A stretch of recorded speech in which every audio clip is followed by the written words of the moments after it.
Hola, buenas tardes, doctora. ¿Qué tal? ¿Cómo va todo? Buenas tardes, ¿todo bien? Me alegro muchísimo. Yo que estás en casa, yo estoy en el aeropuerto, nos vamos cambiando, ¿verdad? Vamos alternando. Sí. Bueno, pues el otro día no pudimos terminar el programa por falta de conexión. Yo creo que iba a estar todo solucionado.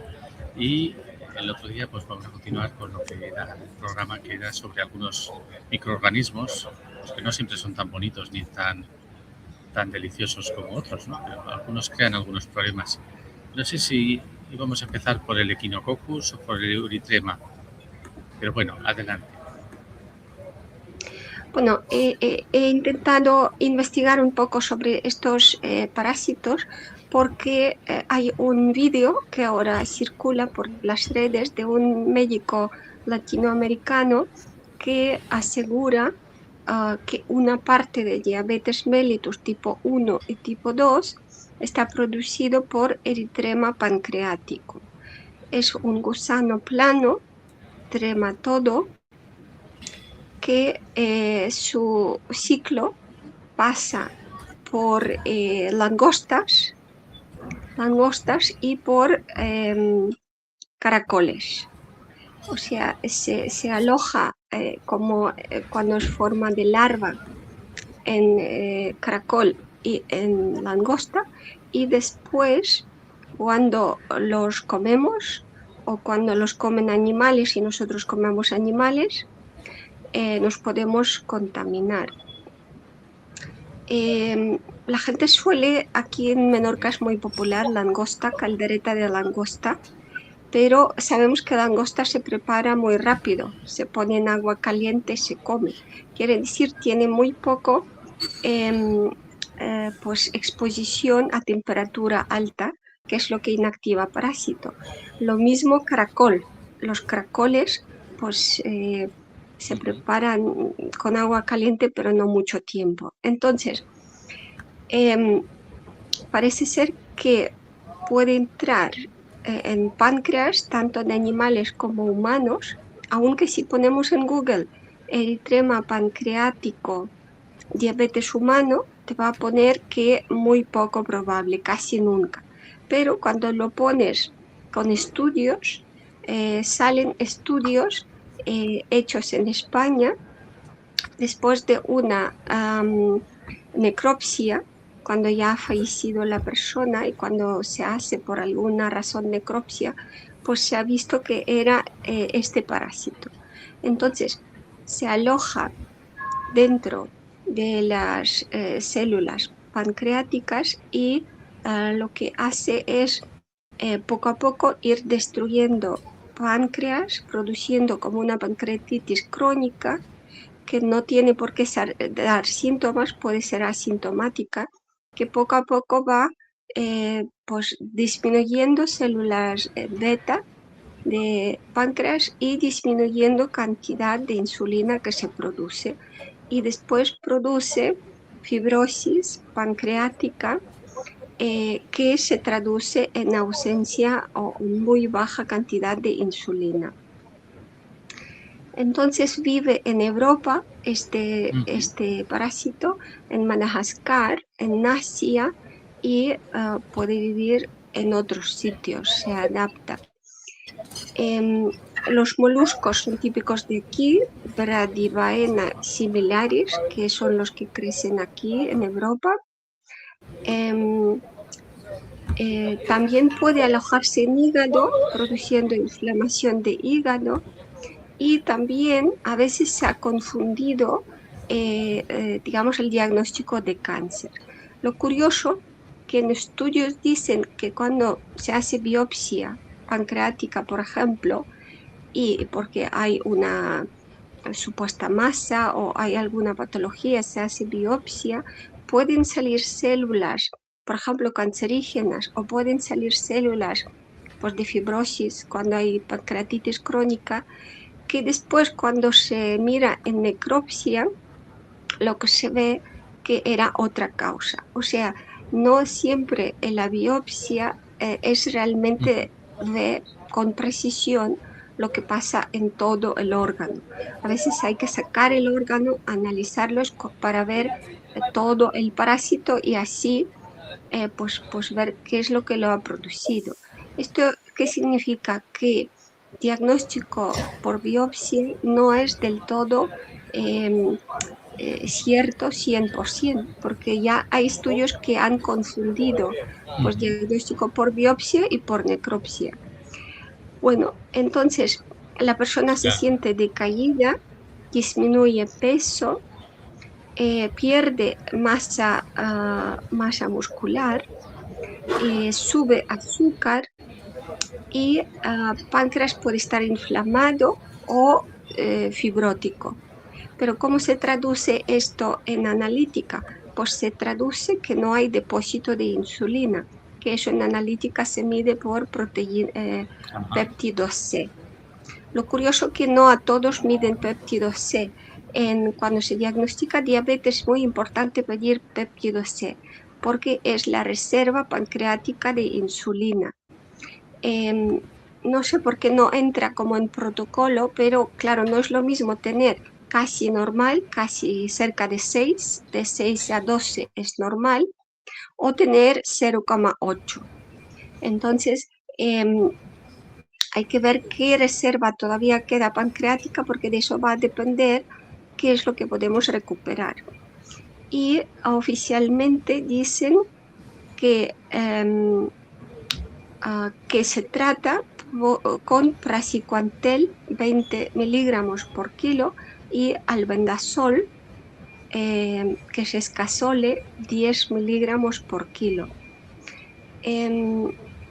Praziquantel, la primera vez que yo lo oí es cuando me habló Isabel Boyostas, doctora de Madrid, porque ella a muchos niños con diabetes y con cáncer da praziquantel. No, no es muy conocido, se conoce más albendazol, escasole, que eso lo damos también para autismo, para cánceres, pero praziquantel es poco conocido y parece ser que es efectivo para este tipo de parásito. Por eso realmente lo que estamos viendo que la gente que se desparasita o la gente que toma CDS tiene menos problemas de salud, porque realmente CDS está muy atacado, pero la propiedad que tiene que es un antiparasitario, y tengas esa eritrema o tengas otra cosa, pues algo te va mejorando, desinflamando. Después, ¿qué otras cosas podemos ver en páncreas? Porque curiosamente lo que he visto que la pancreatitis casi siempre es biliar, pero hay un porcentaje que es más o menos 10% que se considera pancreatitis idiopática de origen desconocido, pero muchas de estas pancreatitis idiopáticas son parasitarias. Lo que pasa, para diagnosticar un parásito muchas veces hay que operar y sacar la pieza, porque no son fiables analíticas serológicas o heces. Heces no tiene sentido, porque si viven páncreas, heces van a salir bien. Entonces, otra cosa que puede vivir en páncreas y producir pancreatitis y producir diabetes, porque diabetes es atrofia, que no funciona bien páncreas, y se produce muchas veces después de inflamación de páncreas, de un evento de fiebre o de malestar o de tos o de alguna clínica, digamos, diarrea, y después pues la persona empieza a perder peso y se diagnostica de diabetes. O puede ser asintomático. Entonces, ¿qué otras cosas, qué parásitos pueden influir en que el páncreas se inflame, se atrofia y no funcionen bien esas células beta? Una de ellas es equinococo granuloso. Equinococo granuloso o idátide o idatiasis.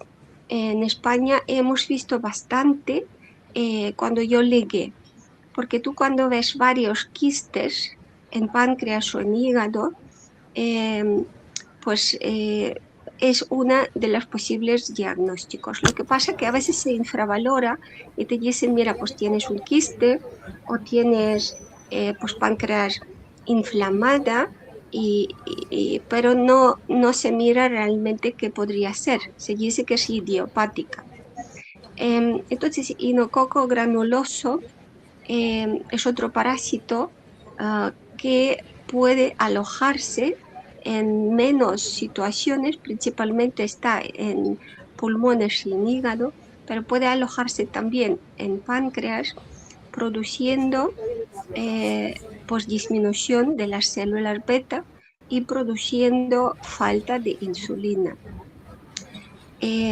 Puede desencadenar diabetes tipo 1 y tipo 2, este parásito.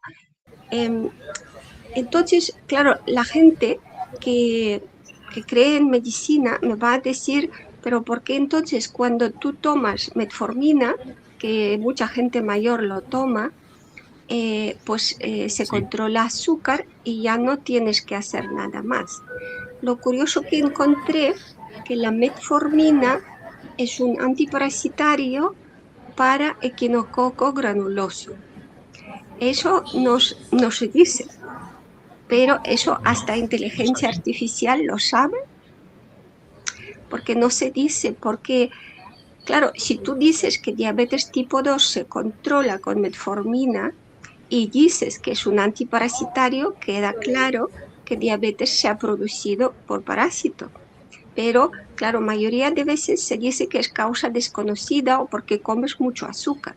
Sí que es cierto que hay gente que come azúcar, pero si tú comes azúcar o carbohidratos, es lógico que tú tengas parásitos, porque ese azúcar extra que te sobra, pues lo va a Sí. comer parásito.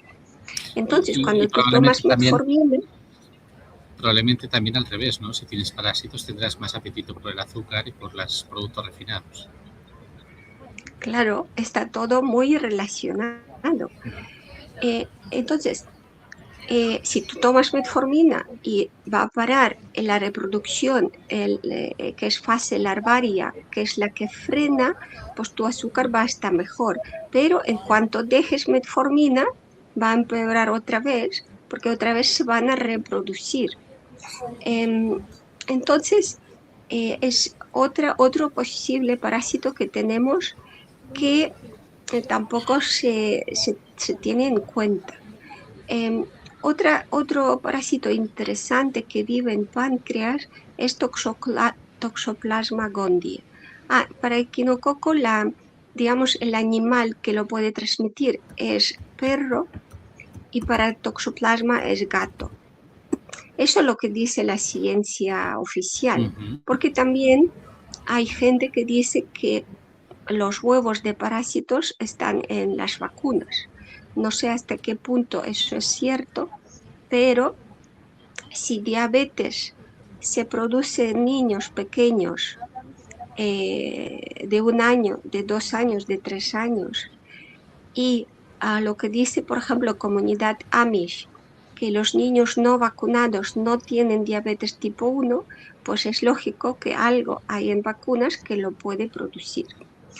Entonces, Toxoplasma gondii es otro parásito que se ve como media luna en el órgano cuando tú lo miras bajo microscopio.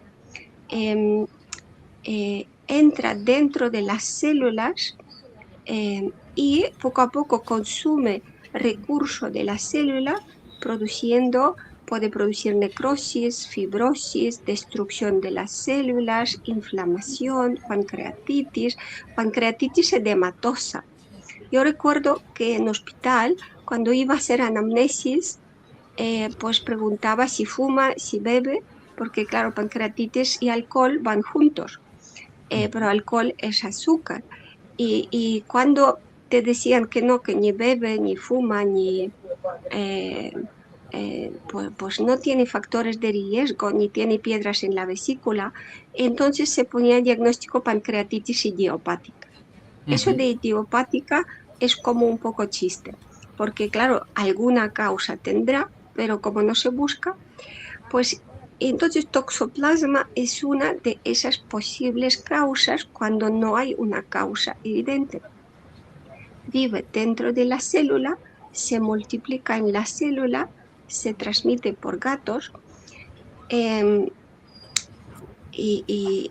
bueno, y poco a poco se destruye.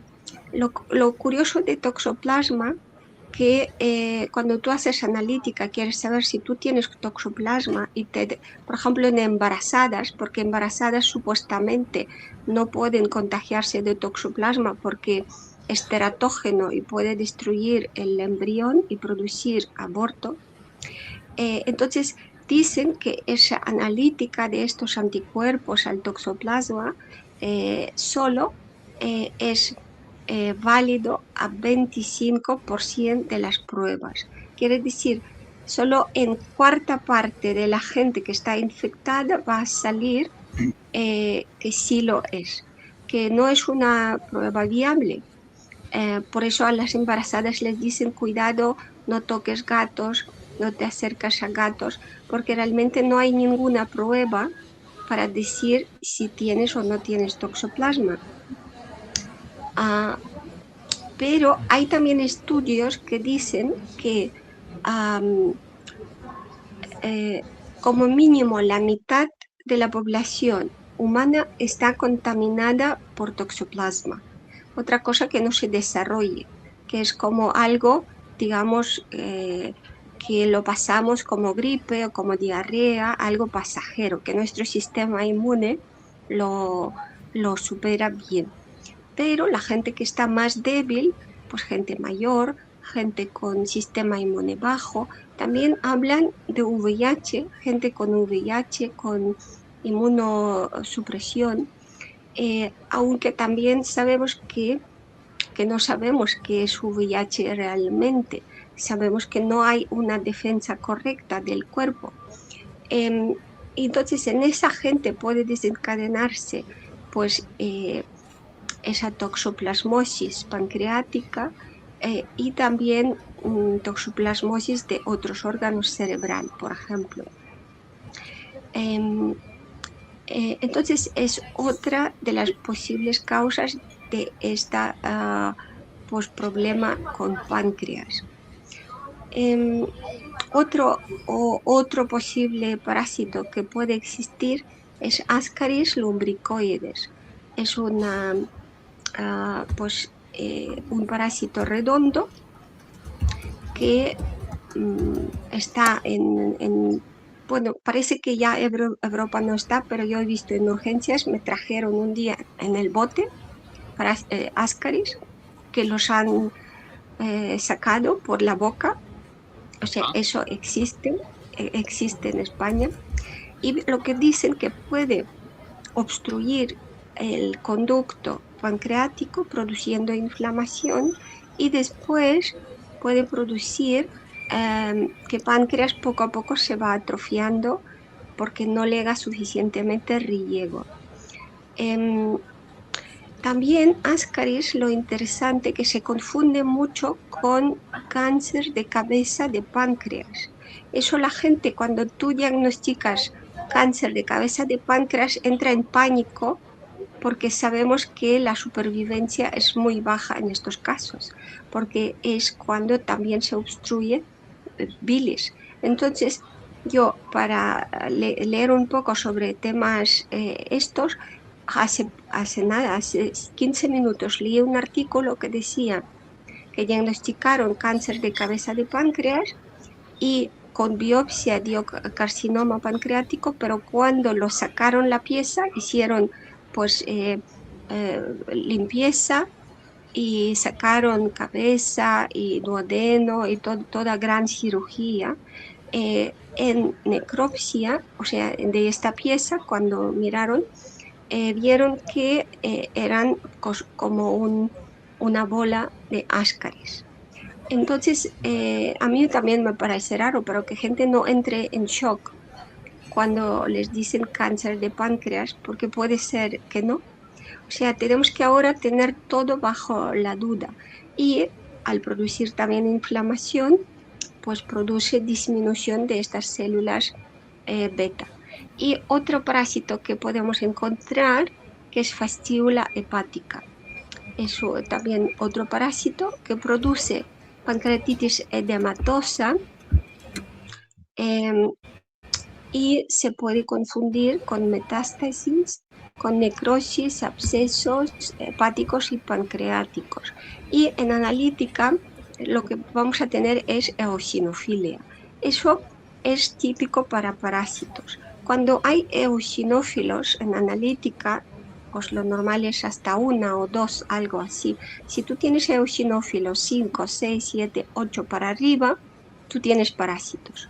Por eso a toda la gente que tiene alergia, yo les digo, tienes que desparasitar, porque alergia justamente Ajá. sale por estas toxinas parasitarias que se producen en el cuerpo.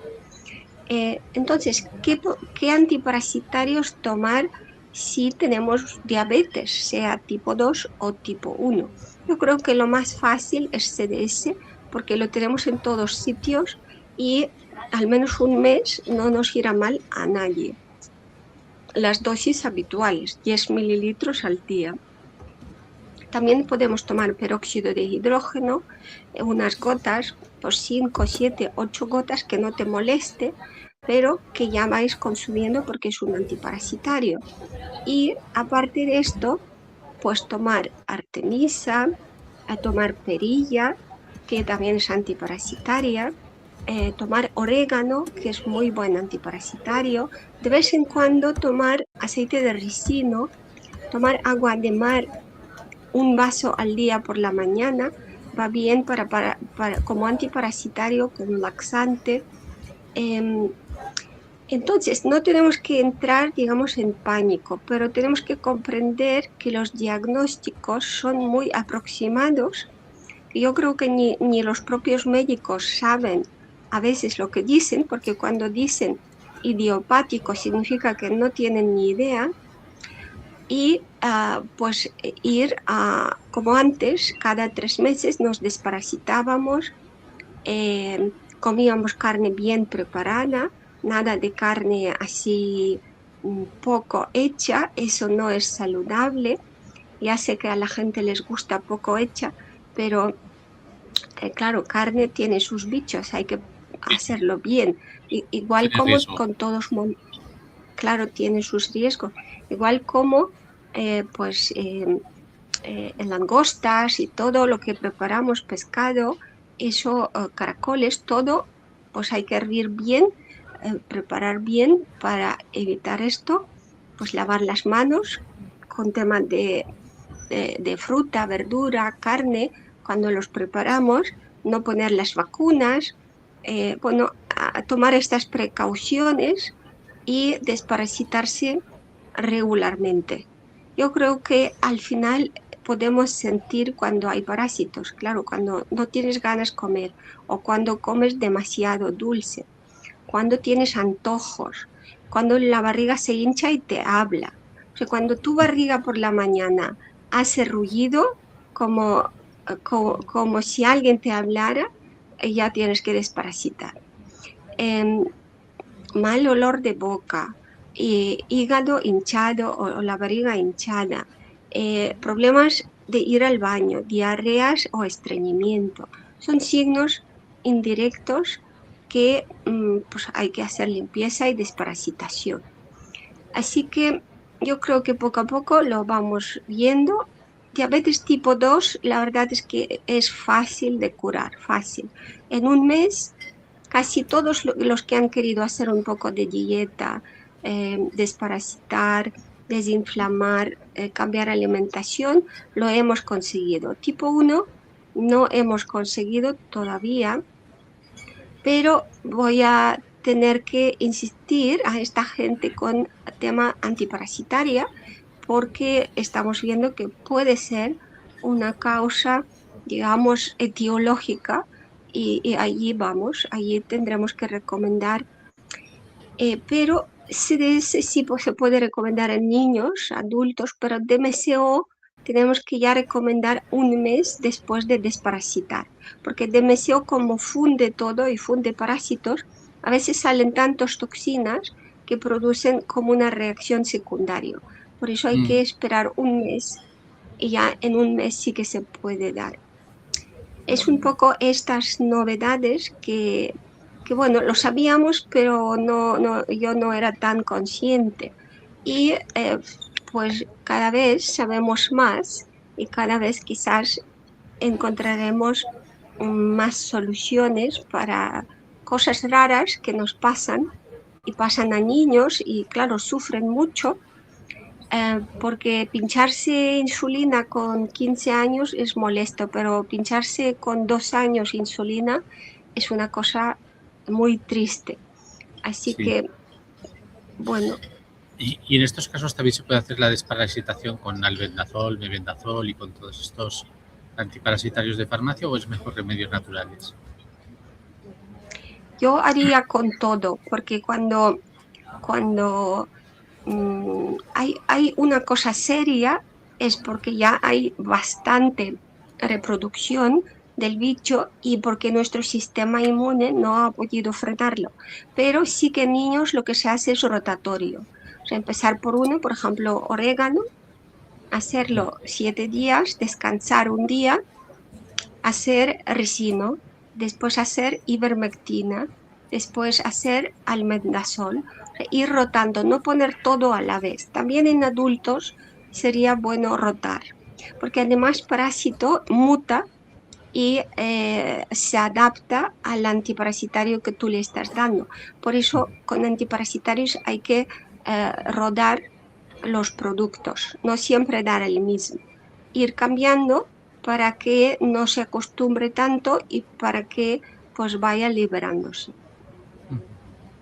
O sea que se puede alternar remedios farmacéuticos y otras estrategias.